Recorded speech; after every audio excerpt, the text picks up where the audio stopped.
السلام علیکم ورحمۃ اللہ وبرکاتہ۔ دین سے متعلق باتوں پر آج کا ٹائٹل ہے اولاد کا حق۔ عزیزوں اور دوستوں، اس زواجی زندگی کے نتیجے میں اللہ اولاد عطا فرمائے تو والدین کی ذمہ داری ہے کہ وہ اللہ کے بتائے ہوئے طریقے کے مطابق اس کی پرورش اور تربیت کریں۔ یہ مرد اور عورت دونوں کی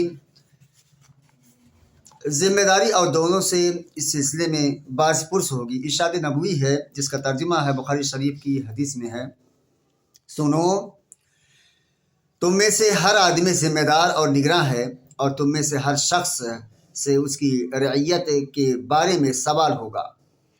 تو جو شخص لوگوں کا امیر ہے اور وہ لوگوں کا نگراں ہے، اور اس سے ان کے بارے میں سوال ہوگا، اور مرد گھر والوں کا نگراں ہے، اس سے اس کی رعیت کے بارے میں باعث پرس ہوگی، اور عورت شوہر کے گھر اور اس کی اولاد کی نگراں ہے، ان سے ان کے بارے میں باعث پرس ہوگی۔ یہ حدیث ہے، بخاری اور مسلم دونوں کی حدیث کا ترجمہ ہے۔ لڑکیوں کو لوگ بالعموم ناپسند کرتے ہیں۔ عرب اور کچھ دوسری قوموں میں ان کو زندہ درگور کرنے تک کے واقعات ہوتے تھے۔ قرآن مجید نے اس پر کتنے مؤثر انداز میں تنقید کی ہے۔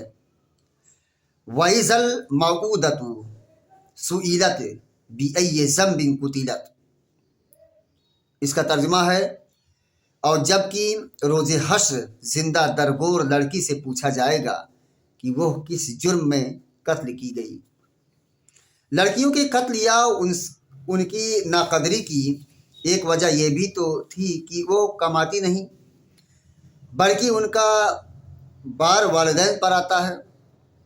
قرآن مجید نے اس ذہن کے اصلاح کرتے ہوئے فرمایا ہے، وَلَا تَقْتُلُوا أَوْلَادَكُمْ خَشْيَةَ إِمْلَاقٍ نَحْنُ نَرْزُقُهُمْ وَإِيَّاكُمْ إِنَّ قَتْلَهُمْ كَانَ خِطْئًا كَبِيرًا۔ اپنی اولاد کو فقر و فاقہ کے ڈر سے قتل نہ کرو، ہم انہیں بھی رزق دیں گے اور تمہیں بھی، یقیناً ان کا قتل بہت بڑا گناہ ہے۔ اسی ذہن کے پیش نظر رسول اللہ صلی اللہ علیہ وسلم نے لڑکیوں کی پرورش اور ان سے حسن سلوک پر زور دیا اور اس کا غیر معمولی اجر بیان فرمایا، جو مسلم شریف کی حدیث میں ہے، جس کا ترجمہ ہے، جس شخص نے 2 لڑکیوں کی پرورش کی یہاں تک کہ وہ بالغ ہو گئیں، میں اور وہ قیامت کے روز قریب ہوں گے، اور آپ نے انگلیوں کو ملا کر دکھایا کہ اتنے قریب۔ اللہ اکبر! لڑکیوں کی پرورش و تربیت کا کتنا غیر معمولی اجر ہے۔ لڑکیوں کی پرورش کے سلسلے میں اگر انسان کسی آزمائش یا ناگوار صورتحال سے دوچار ہو جائے تو اسے یقین رکھنا چاہیے کہ یہ ناگوار صورتحال اس سے بڑی ناگوار شے ہے، جہنم سے اس کی نجات کا موجب بنے گی اگر اس کا رویہ لڑکیوں کے ساتھ حسن سلوک کا رہا۔ حدیث میں بھی اس کا ذکر آیا ہے، بخاری شریف اور مسلم شریف میں ہے، جس کا ترجمہ ہے، جو شخص ان لڑکیوں کی وجہ سے کسی آزمائش سے دوچار ہوا ہو اور وہ ان کے ساتھ اچھا برتاؤ کرے تو یہ لڑکیاں اسے عذاب جہنم سے بچائیں گی۔ اولاد کی سب سے بڑی خدمت یہ ہے کہ اسے اعلیٰ اخلاق و کردار سے آراستہ کرنے کی کوشش کی جائے۔ رسول اللہ صلی اللہ علیہ وسلم کا ارشاد ہے، ترمذی شریف کی حدیث میں ہے، جس کا ترجمہ ہے، کسی باپ نے اپنے بیٹے کو اعلیٰ اخلاق سے بہتر کوئی عطیہ نہیں دیا۔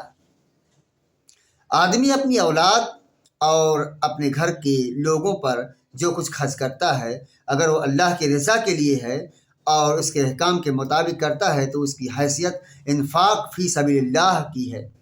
رسول اللہ صلی اللہ علیہ وسلم کا ارشاد ہے، بخاری اور مسلم شریف کی حدیث میں ہے، جس کا ترجمہ ہے، جب مسلمان اپنے گھر والوں پر اللہ کی رضا کے لیے خرچ کرتا ہے تو اس کا یہ خرچ صدقہ ہوتا ہے۔ ایک اور حدیث میں اس سے بھی آگے کی بات کہی گئی ہے، مسلم شریف کی حدیث میں ہے، اس کا ترجمہ ہے، سب سے بہتر دینار جو انسان خرچ کرتا ہے وہ ہے جو اپنے بال بچوں پر خرچ کرتا ہے اور وہ ہے جو جہاد فی سبیل اللہ کے لیے اپنے جانوروں پر خرچ کرتا ہے، اور وہ ہے جو اللہ کی راہ میں اپنے ساتھیوں پر خرچ کرتا ہے۔ یہ مخصوص اعزاء کا ذکر ہے، ورنہ ہر عزیز ہماری مدد اور ہماری خدمت کا مستحق ہے، ایک اس لیے کہ وہ انسان ہے اور انسان ہونے کے ناطے ہمارے ہمدردی و غمخواری کا حق رکھتا ہے، اور دوسرے اس لیے کہ وہ ہمارا عزیز ہے اور ہماری ذمہ داری ہے کہ ہم اس سے صلہ رحمی کریں۔ رسول اللہ صلی اللہ علیہ وسلم کا ارشاد ہے، ترمذی، نسائی، ابن ماجہ وغیرہ میں اس کا ذکر آیا ہے، جس کا ترجمہ ہے غریب پر خرچ کرنا صدقہ ہے، اور رشتہ دار پر خرچ کرنے کا جو رشتہ دار پر خرچ کرنے کا دوہرا اجر ہے، وہ صدقہ بھی ہے اور صلہ رحمی بھی ہے۔ اب آئیے اس کے بعد غیر مسلموں کے حقوق کے بارے میں کچھ باتیں ہم آپ کے سامنے پیش کیے دیتے ہیں۔ بندوں کے حقوق کے سلسلے میں یہ بات بار بار آ چکی ہے کہ اس لیے مسلمان ہونا شرط نہیں کہ ہر انسان ہونے کے ناطے انصاف، رحم و حسن سلوک کا مستحق ہے۔ ہر بے کس و غریب ہونے کے باعث ہماری ہمدردی کا حقدار ہے۔ ہر پڑوسی کے پڑوسی ہونے کے بنا پر ہم پر حقوق ہیں، اور ہر عزیز مسلمان ہو یا غیر مسلم عزیز ہونے کی وجہ سے صلہ رحمی کا استحقاق رکھتا ہے۔ ایک سورہ میں اللہ تبارک و تعالیٰ ارشاد فرماتا ہے، جس کا ترجمہ ہے، اللہ تمہیں ان لوگوں کے ساتھ حسن سلوک اور انصاف کرنے سے نہیں روکتا جنہوں نے دین کے معاملے میں تم سے جنگ نہیں کی اور تمہیں تمہارے گھروں سے نہیں نکالا۔ اللہ انصاف کرنے والوں کو محبوب رکھتا ہے۔ وہ تمہیں ان لوگوں سے دوستی کرنے سے روکتا ہے جنہوں نے تم سے دین کے بارے میں جنگ کی، تمہیں تمہارے گھروں سے نکالا ہے اور تمہارے گھروں سے تمہیں نکالنے میں مخالفین کی مدد کی ہے، اور جو لوگ ان سے دوستی کریں وہ ظالم ہیں۔ یہ آیتیں اس سورے میں مسلمانوں کو حکم دیا گیا ہے کہ وہ ان غیر مسلموں سے قطع تعلق کر لیں جو ان سے مسلمان ہونے کی وجہ سے جنگ کرتے رہے ہیں، جنہوں نے ان کو ان کے وطن سے نکالا ہے یا جلا وطن کرنے میں مخالفین کی مدد کی۔ بالفاظ دیگر یہ حالت جنگ کے احکام ہیں اور محارب غیر مسلموں کے سلسلے میں ہیں۔ ان شدید حالات میں بھی مسلمانوں کو ان غیر مسلموں سے حسن سلوک اور انصاف کرنے سے روکا نہیں گیا ہے جو ان سے برسر جنگ نہیں ہے۔ مسلمان ان کے ساتھ انصاف کر سکتے ہیں، بلکہ انہیں ایسا ہی کرنا چاہیے۔ خصوصاً انصاف کا دامن انہیں کبھی ہاتھ سے نہیں چھوڑنا چاہیے، کیونکہ اللہ تعالیٰ انصاف کرنے والوں کو محبوب رکھتا ہے۔ جو لوگ اسلام اور مسلمانوں کے دشمن اور ان سے برسر جنگ ہیں، اللہ تعالیٰ نے ان سے حسن سلوک اور انصاف کرنے سے نہیں روکا ہے۔ اس نے جس بات کی ممانعت کی ہے وہ یہ ہے کہ ایسے لوگوں سے دوستی اور اسلام اور مسلمانوں کے خلاف ان سے وفاداری کی جائے۔ غیر مسلم ظلم و زیادتی کریں تو مسلمانوں کو کیا کرنا چاہیے؟ سورہ شورى میں اللہ تعالیٰ نے ارشاد فرمایا، جس کا ترجمہ ہے، اور جب ان پر زیادتی کی جاتی ہے تو وہ اس کا بدلہ لیتے ہیں، اور برائی کا بدلہ اسی جیسی برائی ہے، اور جو معاف کر دے اور اصلاح حال کرے اس کا اجر اللہ کے ذمے ہے۔ یقیناً اللہ ظالموں کو پسند نہیں کرتا، اور جو شخص ظلم کیے جانے کے بعد اس کا بدلہ لے اسے ملامت نہیں کی جا سکتی۔ ملامت و مواخذہ کے مستحق تو وہ لوگ ہیں جو انسانوں پر ظلم کرتے اور زمین پر ناحق زیادتی اور سرکشی کرتے ہیں، ان کے لیے دردناک عذاب ہے، اور جو صبر سے کام لے اور معاف کر دے اس کا کام اولو العزم کا کام ہے۔ ان آیات سے ایک بات یہ معلوم ہوتی ہے کہ ظلم و زیادتی اللہ تعالیٰ کو ناپسند ہے۔ ظلم و زیادتی اللہ تعالیٰ کو ناپسند ہے، خواہ اس کی ارتکاب مسلمان کرے یا غیر مسلم۔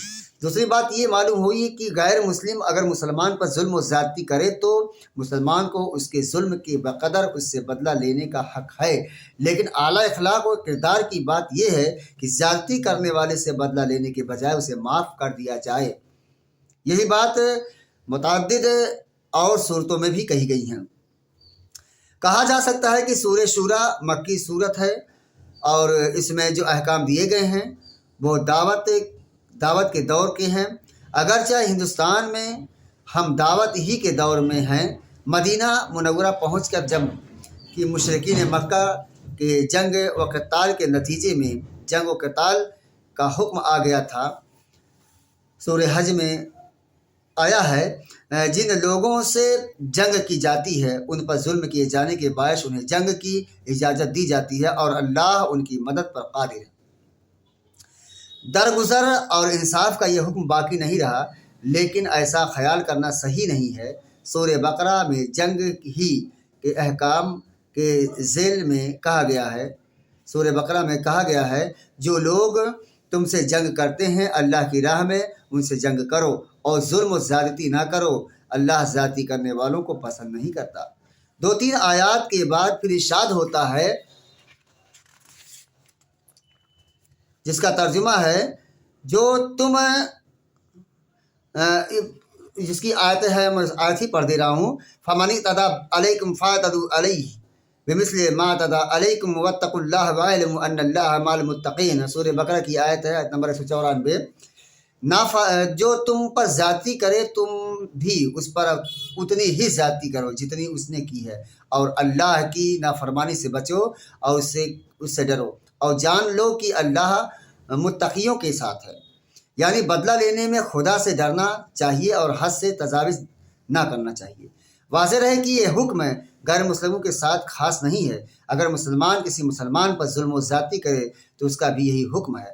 مظلوم ظالم ہے، اس کے ظلم کی بقدر بدلہ لے سکتا ہے، لیکن ظلم و زیادتی کرنے والے کو معاف کر دینا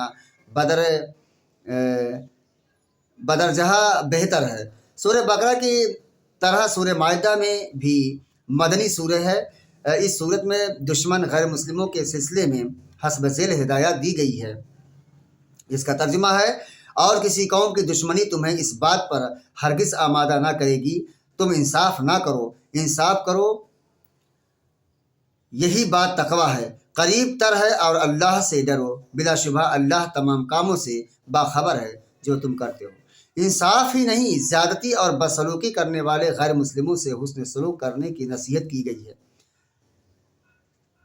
اور ایک سورے میں اللہ تعالیٰ نے فرمایا ہے اچھائی اور برائی برابر نہیں ہو سکتے، تم برائی کو بہتر سے بہتر روش کے ذریعے دفع کر دو تو تم دیکھو گے کہ جس سے دشمنی تھی وہ ایک دن اچانک تمہارا گہرا دوست بن سکتا ہے۔ وآخر دعوانا الحمدللہ رب العالمین۔